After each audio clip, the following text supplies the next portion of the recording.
Hey guys, it's Chris Clipping, Athletic Supervisor for the City of Graham Recreation and Parks Department. Just want to say that we miss everybody. We love to see our people at our leagues and out at the fields for practices and at our other programs. Today what we're going to be talking about is something you guys can do at home since you can't be out here with us. And what we're going to talk about today is backyard wiffle ball. So wiffle ball is a fun activity. It can be played with anywhere from one person all the way up to 10. So it's a great activity when we're during this time of quarantine. So today what we're going to talk about is how to lay out your field in your backyard using some basic household items and maybe some things you have through the athletic department.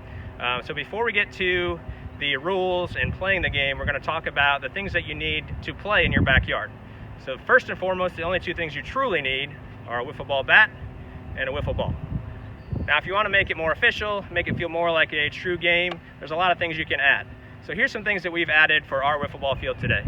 First, behind home plate, we have a sign. Okay, this indicates our strike zone. So anytime our pitcher pitches today, they're trying to hit in the strike zone. If it hits in there, it's a strike. If it misses, it's a ball, just like in traditional baseball. I'm going to bring out Tell to help me with the next one here. Everybody, this is Tell. He's our athletic field supervisor. Very creative. He helped me set the field today. So what we have here is a second option, especially for our younger players. We're going to create a batting tee out of a broom and a sawed-off water bottle. So basically what you do, you just unscrew your broom handle. Most brooms nowadays are plastic, so you can easily screw off the bottom, screw the bottom into the ground, and take any water bottle, cut it about halfway from the top. You can stuff it with a tissue on a windy day like today. That sits right on top to create your batting tee. Alright, so in wiffle ball you can play one of two ways. You can have base runners and use actual bases if you want to do that route. Most wiffle ball though, especially with only two or three people or a few more, you don't actually run the bases. So what you do is you create lines that indicate where a single would be, a double would be, a triple would be, and where a home run would be. So this is actually going to be our foul line today. So just like how we play t-ball, if the ball doesn't get out of this line, it's just a foul ball and we keep playing. So we used a jump rope for this. Our next line would be our singles line. And again, these are basic household items. You can use whatever you like. For us, for our singles line, we use dog leashes. So we took a couple of dog leashes, we hooked them together, and that's our singles line. For our doubles line, we had a hose laying around. So we took the hose and we just stretched it out. And that is our doubles line. Our triples line needs to be a little bit bigger, obviously, the further we go. We had a drop cord, an extension cord. So we stretched that out to make a triples line. Lastly, for our home run line, we have a lot of cones laying around. You may have some other things. This is just more of a guide for us to know where the fence would be. So we used cones to create the home run line. And we had a couple of sticks laying around that were just extras, so those are our foul poles. So to create some alternatives for you guys, like we talked about, the extension cords, the hoses, the leashes, the jump ropes, anything that you have that stretches out, so maybe a tape measure, that'd be a good way to create another line. And if you notice on our field, it doesn't stretch all the way across. That's because both of our batters today are right-handed, so they are mostly going to hit it on this side of the field. You can always adjust if you need to. You can always put these lines more central in your field, and then just use your eyes to gauge where you think that line would be. The main thing is it's about having fun and hitting the ball, so it doesn't really matter if it truly was a single or double. It's just about hitting the ball. We do have bases out here. If you want to run, I like to run and exercise and get out when I play, so you can do a game where you run the bases. So we have actual bases here from the rec center, but you could use a bunch of things. You could use doormats, you could use old t-shirts, you could use cardboard. Tell's favorite is something we all seem to have about 100 of, that's throw pillows. So you could use those as your bases as well. All right, so that's the basic layout of our field. You can lay out the field however you want.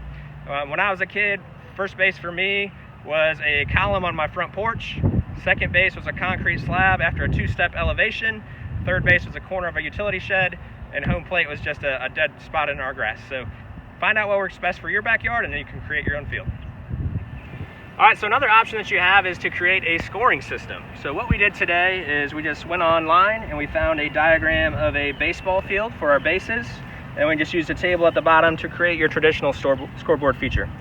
So how this is going to work today to help kids especially track where runners are, anytime that, so this is going to be home plate right here. This is the pitcher's mound, so don't worry about that. So we got home plate, first base, second base, third base. So anytime today, to kind of help us keep track of things, where one of our batters hits a single, a coin goes on the single space. If the next person hits a double, then the person who's already there is going to get the same amount of bases. So they're going to move 2, and this person would have their double. So how this works to help with scoring is to avoid having to keep tallies. Let's say this person hits a home run, okay? So they hit a home run, that clears the bases. All right, so everybody's in, and that's for team number 2 in this instance, till the coins go in, and at the end of the inning, we can just count up our coins. So it makes it quicker and easier. We don't have to tally, and it's a fun way for kids to learn how to count and use coins as a way to track runs as opposed to tallies. Another thing you could do, you could use pen and paper, just do tallies. If you have chalk, you can use chalk on a sidewalk or a chalkboard. If you have dry erase, you could do that. There's all kinds of ways you can score, or if you don't want to, you don't have to score at all. So now we're going to start to play. So today we've got 2 participants, so we're creating a one-on-one type t-ball game. If I came in as a 3rd participant, there's a way that you could do this to where each time one person batted, 2 people would be on defense, and you would rotate through that way. So it's a way to create more teams with less people. So that's always a good thing in recreation. So our 2 participants today are our director, Mr. Brian Fawcett, and our athletic field supervisor, Tel Fellhofer. So Tel and Brian have decided to play different styles today, which will be a great thing to showcase different ways to play. So keep in mind, the only rule of t-ball is have fun, so you can create the rules however you want. These are just some ways that you can play to help kind of give you an idea. So Brian, how do you want to bat today? I'm going to bat off the tee, Coach. All right, Brian is going to hit off the tee. Perfect. Tel, how are you going to bat today? I'd like somebody to pitch to me. All right, Tel is going to get pitched to. So 2 different styles. Again, just think about where your kids are at and the skills that they have. A tee may be appropriate for some, but not everyone. Some may prefer a person pitching to them. So there are different ways you can play. Bottom line is you can always modify it based off of whether it's a kid or an adult. Everyone can play together. They can play with different rules and still play within the same game, which is always what we think is best when you talk about doing a big group activity. All right, so first we're going to have Brian lead off today. He's going to get 4 balls for his inning. Typically you could play 3 outs, you could play 10 balls, however you want, but to try to keep this fairly short, we're going to let Brian have just 4 at-bats, and then Tel will have 4 at-bats. So we're going to have, Brian's going to hit today. He gets 4 off the tee, and again, I'll keep track of the points on the base path. Tel is actually going to go out and play defense. One of the rules that we talked about before we got started is that we're going to let if the defender catches the ball in the air, it's just considered an out, so they won't get any points.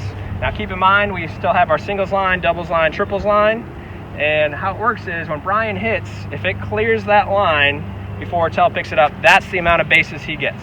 So Tel's currently, he's about at the triple line, so he's risking it right now. He could give Brian a pretty easy double here on his first at bat. Let's see what he does here.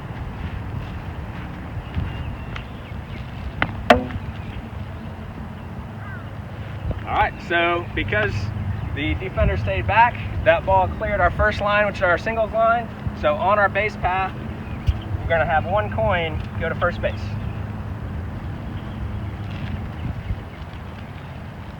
All right, so that time, Brian got it past the doubles line before it got collected.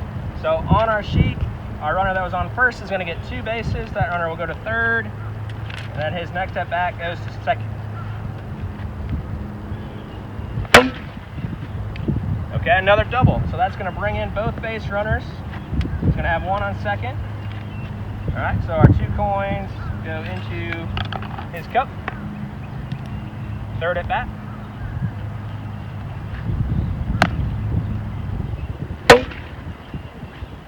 Okay, that was going to be a triple because it touched down before the home run line. So that brings in a run. And Brian's got a runner on third. Keep in mind the home run fence, while the other lines just simulate lines, the last home run line indicates a wall. So it has to clear that line in the air for it to be a home run. All right, last bat for Brian. Ooh, another, we're going to call that a triple, so that brings in a run. He had a runner left on third. So basically what we're going to do, we're going to take our cup, pour it out. All right, he got 4. So in our first inning, Brian scored 4 runs. On a less windy day, you can also keep track of your runs with Uno cards. So I'm not sure where our 4 is here. 3, 5, All right, we're gonna give Brian 5 runs that inning. He gets a bonus. All right, so if it was less windy, you could use Uno cards to keep track too. Just use one color for one team and a different color for the other. Basically how this would work is, let's say Brian got to 15, he would just have those 2 cards together. So that's a way that you can use Uno cards to keep track of your runs as well. All right, so now Tell's up. He's down 5 runs in our one inning game. For the bottom half of our inning, Tell, if you remember, said that he wanted somebody to pitch to him. So we're gonna talk about the pitching a little bit before we get started. If you remember, we had the sign back as our strike zone. So basically how that works is me as the pitcher, when I go to throw, if I can hit the sign, that's a strike. So if Tell swings and misses, or he just chooses not to swing and it hits the sign, it'll be a strike. So in our game today, we're not gonna worry about strikes a whole lot. We're gonna let Tell get 3 strikes as we normally would, but you can come up with the rules however you want. You could consider a strike to be an out. Basically, it's up to you. So I'm gonna pitch to Tell today. He's gonna keep his own score, just to make it easy. And Brian is gonna be our defender. So the same rule applies. If Brian can catch a fly ball, then that'll be an out for Tell. All right, so we're gonna give Tell 4 pitches, just like we did for Brian. So the key thing when you're pitching is you're not trying to strike him out, you're trying to make sure that he can hit the ball. And so mainly you're just trying to put it down the middle for him and give him a good groove. Here we go. All right, so Brian stopped that before it got to the triple line, so that's a double on Tell's first at bat.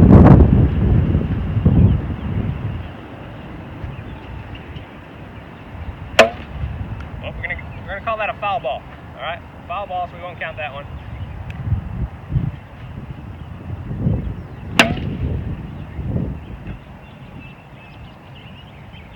We'll give him a single on that one, since we gave him 1 foul ball already. All right, so Tell's got runners on first and third. Yeah. All right, 2 balls left. Here we go. Ooh, what do we think? I think that one cleared it. He thinks it cleared it. All right, for the sake of the game, we're gonna say that was a 3-run home run. Clears the bases. If you remember, Brian actually had 4, so the Tell could tie with a home run here. Let's see what he can do. Game 7, World Series, home run to tie. Here we go. Uh-oh. All right, folks, well, that was a tie game. Normally we'd go to extra innings. We don't have that much time today. So if you want us to create another video, let us know, and we'll finish this game next week. All right, so just to recap, that was wiffle ball. You can play in your backyard, you can play in an open field. Really anywhere you have some space, you can create a field, which is the great thing about this game. Again, you can create your own equipment using whatever you have around your house. For us, we use yard signs, we use jump ropes, dog leashes, garden hoses, and extension cords. So whatever you have, make good use of it and create your own field your way. Most importantly, have fun. There are no rules to this game. There are no set rules, so you can create your own, whatever works best for you. One thing that we talked about is we could cut the field in half and make it a little bit harder for some of the batters to hit to the opposite side, which is a good skill to learn for all baseball players. There's inning modifiers, so if you scored 5 runs in an inning, that could equal 5 jumping jacks. And I always suggest doing the exercises yourself for the ones that you scored. Help the kids see the exercise as a reward and not a punishment. So if you earned 10 runs, then I think you earned 10 exercises. That's how I've always approached coaching, and I think it works really well with young kids. Lastly, the scoring system, which if you choose to use, that'll be online at the City of Graham website. Just go to our athletics page, look for a link, and we'll have our scoreboard there. If you have any questions about this game or any other modifications or ideas that we can suggest to others, just email me at kclipping@cityofgraham.com or look for our email information on our website or Facebook page. I hope you guys enjoyed our video, and I hope that you get out at your field and start playing soon. Take care, guys, and we hope to see you soon.